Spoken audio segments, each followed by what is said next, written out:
Nous allons très rapidement implémenter la méthode derrière notre interface utilisateur au niveau des postes.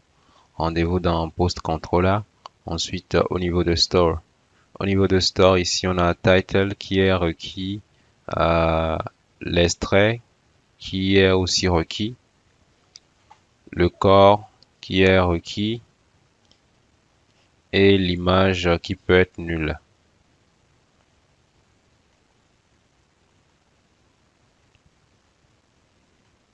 Déjà, lorsqu'on descend à ce niveau, on avait ajouté le catégorie et la catégorie. Donc, on peut retourner un peu voir ce qu'on avait fait au niveau de user, par exemple. Au niveau de user,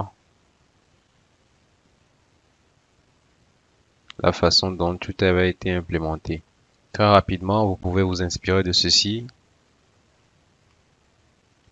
Dans notre post controller, ici, on va ajouter une nouvelle règle. Ici, on va dire catégorie. Je vais mettre une virgule ici.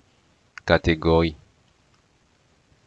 Pour notre catégorie, veille à ce que la catégorie ici, elle ne peut pas être nulle, mais elle doit exister dans la table catégorie et doit référencer un identifiant. Donc, on sauvegarde ça. Avant, ici, on doit ajouter quelque chose aussi. La catégorie, on va dupliquer ceci. Dans notre base de données, c'est catégorie underscore ID.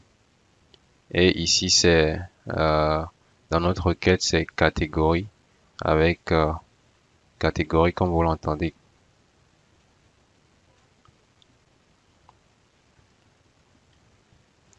On sauvegarde très rapidement cela et on va faire un test.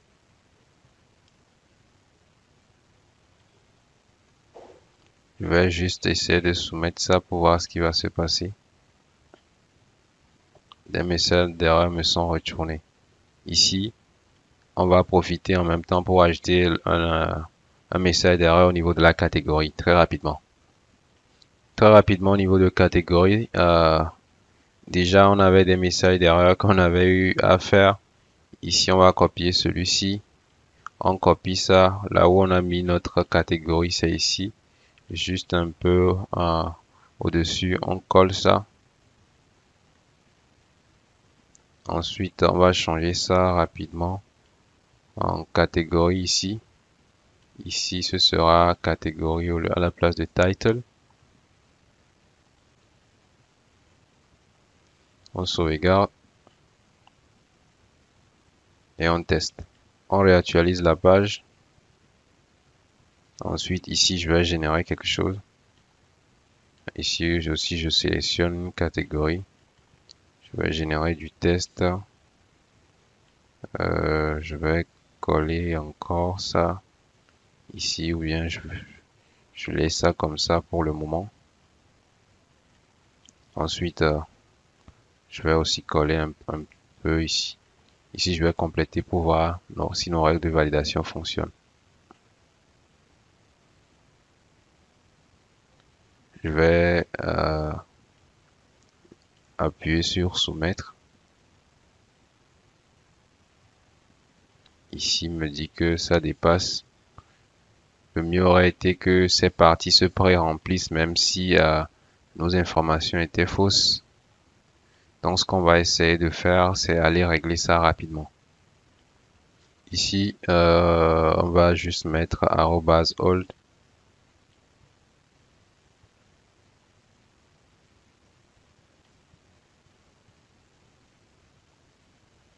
Au niveau de nos postes, au niveau de l'input value,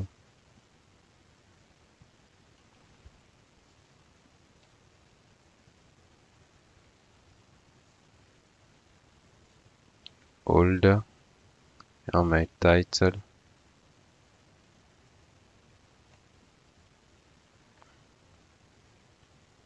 On copie ça. On va au niveau de catégorie. Au niveau de catégorie, on n'a pas besoin forcément de ça.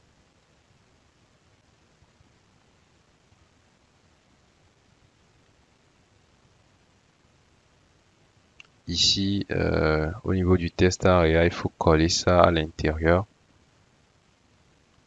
Ce sera insert.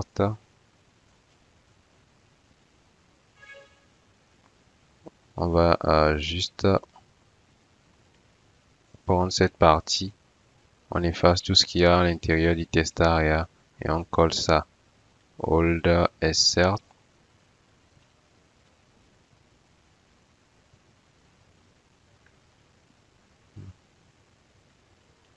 Ensuite, on descend encore un peu à ce niveau, au niveau de description.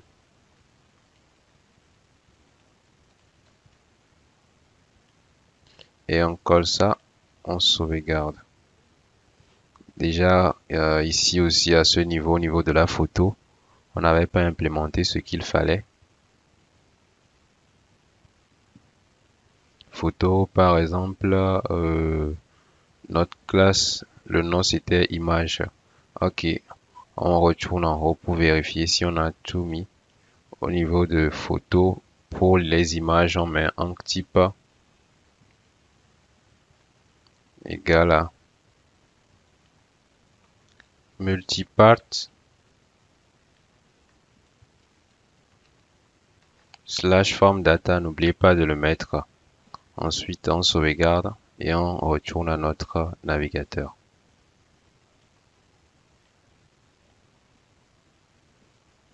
Déjà, on réactualise. On va générer tout ça.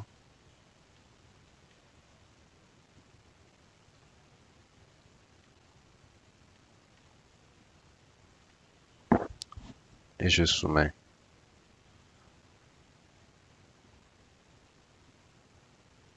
Ok, on peut voir que les informations précédentes étaient restées.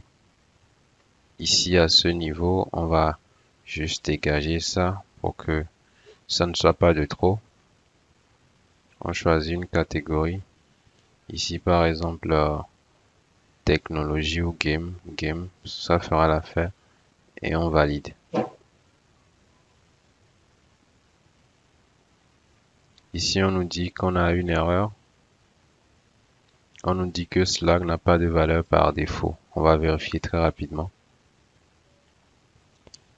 Ici, au niveau de nos articles, on a mis oui, Slack, que ce soit unique aussi, surtout, toujours pour optimiser le référencement. Ici, on peut essayer de le générer automatiquement ou soit de le spécifier. On va retourner dans notre vue Create. Au niveau de Create, après le titre, on va juste dupliquer ceci. Le titre, on duplique cette partie et on va mettre Slack. Ensuite, on va au niveau de title. À la place de title, on met Slack. Pour l'erreur aussi, on peut très rapidement copier cette partie. On colle et on change ça en slug.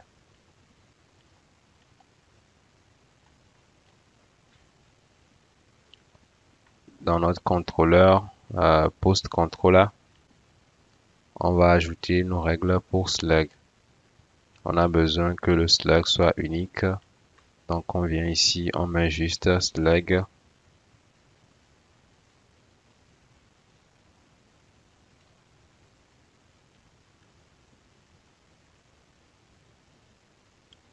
Unique. Unique dans la table. Ici dans la table post. Post. Ensuite la colonne. Notre colonne c'est slug.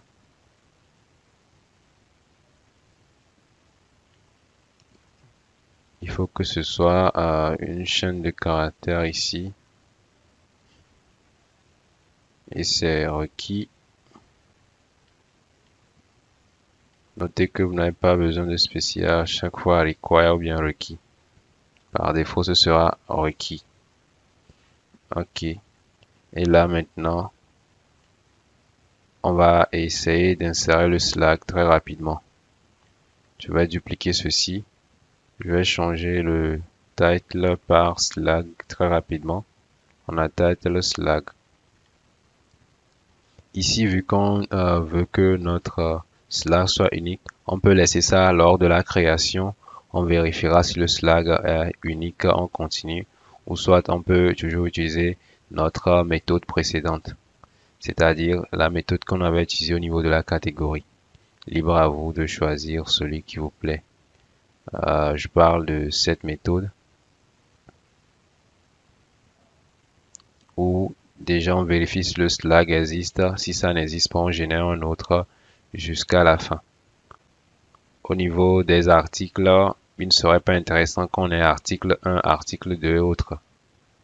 Mais quoi qu'il en soit, nous allons juste très rapidement retourner au niveau de Post Controller et laisser cette règle comme elle est. Mais ici, à la place de Slack, le Slack, il ne faut pas qu'il y ait des espaces ou des caractères accentués ou des caractères bizarres dedans. Donc, on va dire $Slack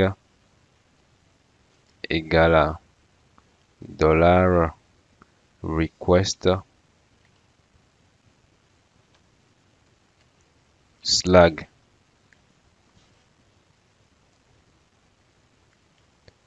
On a oublié ici str Slack.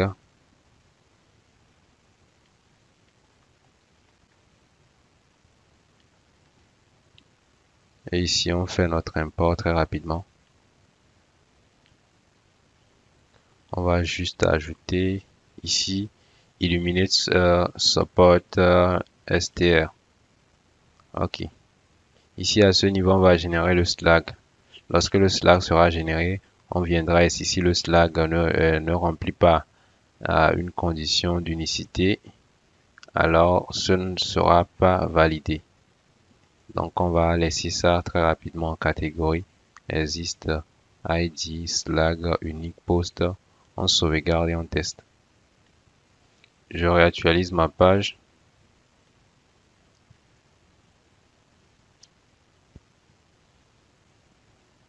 Ici le Slack ne peut pas être vide. On retourne en arrière.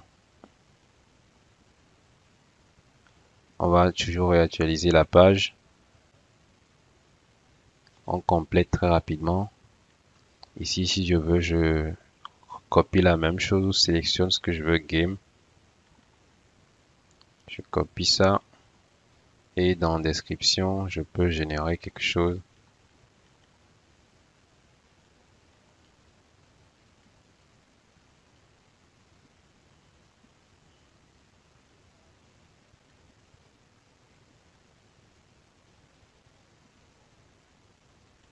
Et je soumets.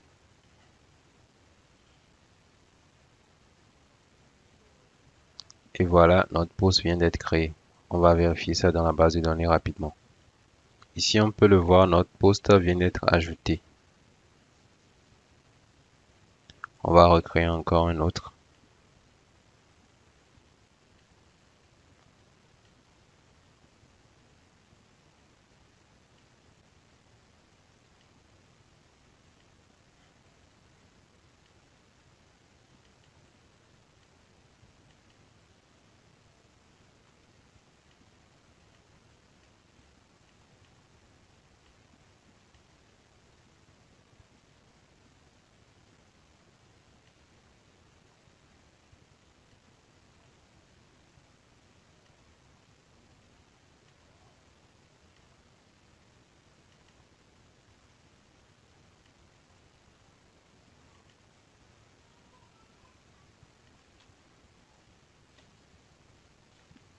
Je valide.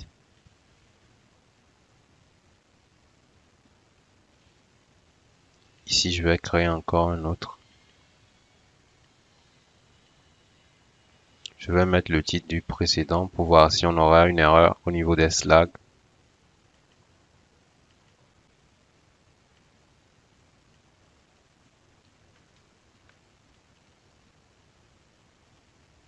et je sauvegarde.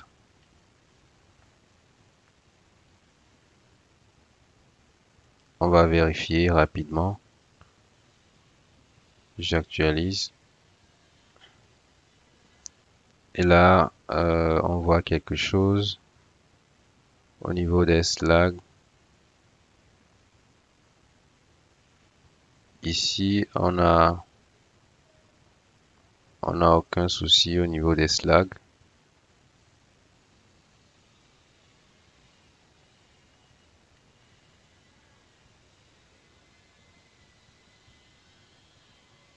Oui, au niveau des slags, on a un petit problème.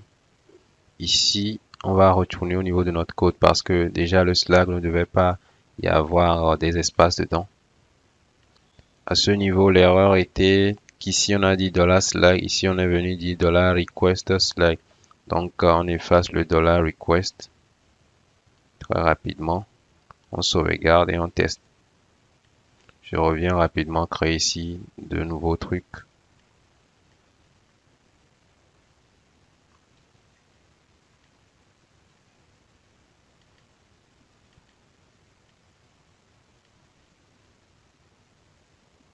Je soumets. Je reviens encore générer quelque chose. Ici, je vais mettre le slag précédent pour voir ce qui va se passer. Je soumets.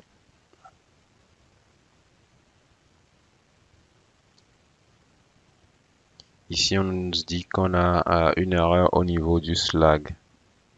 Donc, on retourne au niveau de notre code.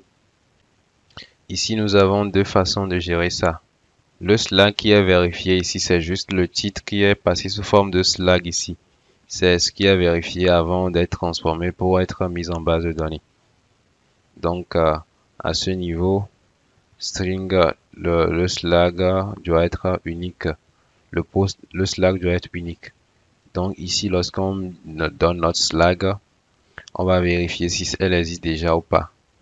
Ici, notre slag contiendra des espaces si nous avons donné avec des espaces. Donc, cette règle de validation va être passée très rapidement.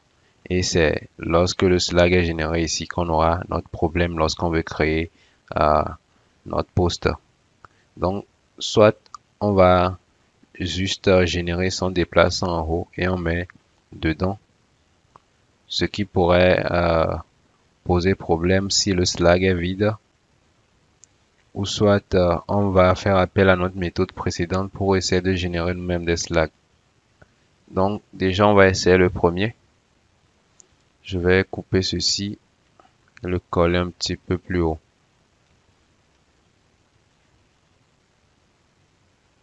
Donc à ce niveau je reviens au niveau de slag.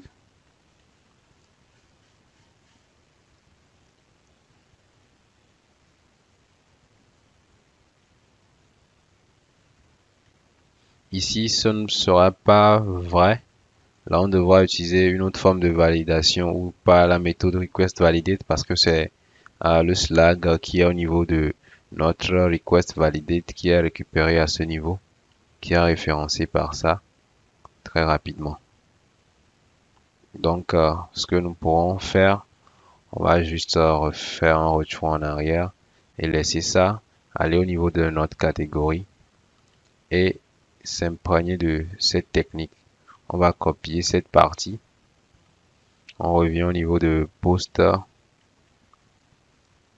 On colle ça. Ici, on va dire slag 2. On va le nommer slag 2 déjà. Le slag 2. Ben, on copie, on coupe ça. Et on vient le coller ici très rapidement.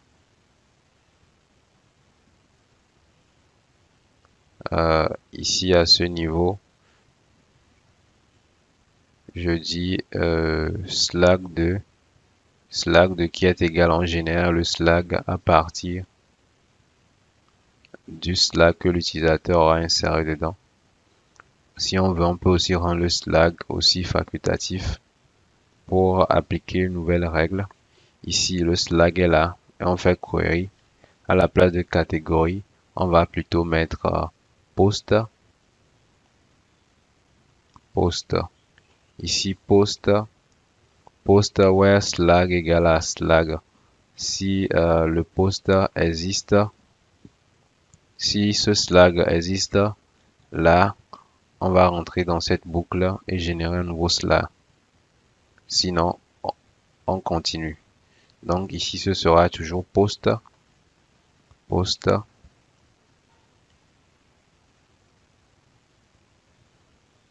Ici, on a dit, ouais, le slag va être égal à ça. Si ça existe, cette variable va exister.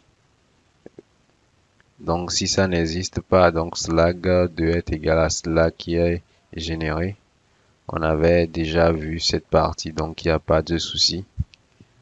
Et ensuite, à la fin, on aura slag2. Donc, à ce niveau, ce sera slag2 qui sera inséré dans la base de données.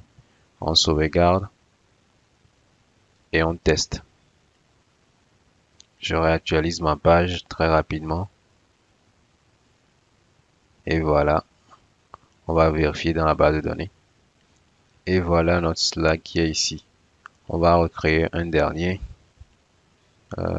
On génère juste ça.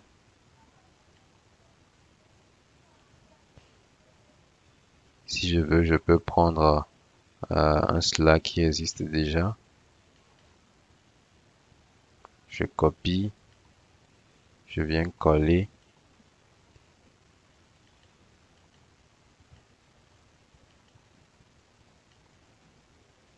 Et je valide.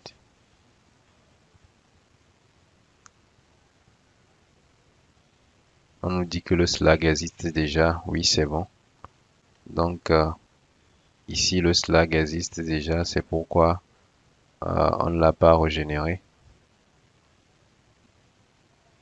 Ici, notre règle de validation marche. À noter que s'il y avait quelques accents aussi qui avaient pu passer notre première étape, je parle de cette partie. Le slag, déjà, c'est ce que l'utilisateur envoie qui est vérifié. Donc, si l'utilisateur envoie un slag qui n'existe pas au niveau des slags, on vient à cette étape. Mais, comme nous l'avons dit, nous allons supprimer les espaces et changer les caractères accentués et autres. Donc, lorsqu'on fait la transformation, il faut revérifier si ça n'existe pas dans la base de données. Si ça existe dans la base de données, on va générer un nouveau. Donc, cette règle aussi nous servira de même que celle-ci. Libre à vous de voir comment vous voulez gérer ça. Si au départ, le slag qui est ici, c'était ça, vous essayez d'entrer dans votre base de données textuellement, vous n'aurez pas besoin de faire ceci. Mais du fait qu'on fasse une transformation, on verra que lorsque ce slag est validé ici et que l'on vient la transformer ici, lorsqu'on vient transformer le slag ici, si ça existe dans la base de données, on aura un problème, une erreur qui nous sera retournée. C'est pour éviter ça qu'on a prévu une seconde méthode. Après la transformation, elle gère ça automatiquement. Donc rendez-vous dans la suite pour continuer l'aventure.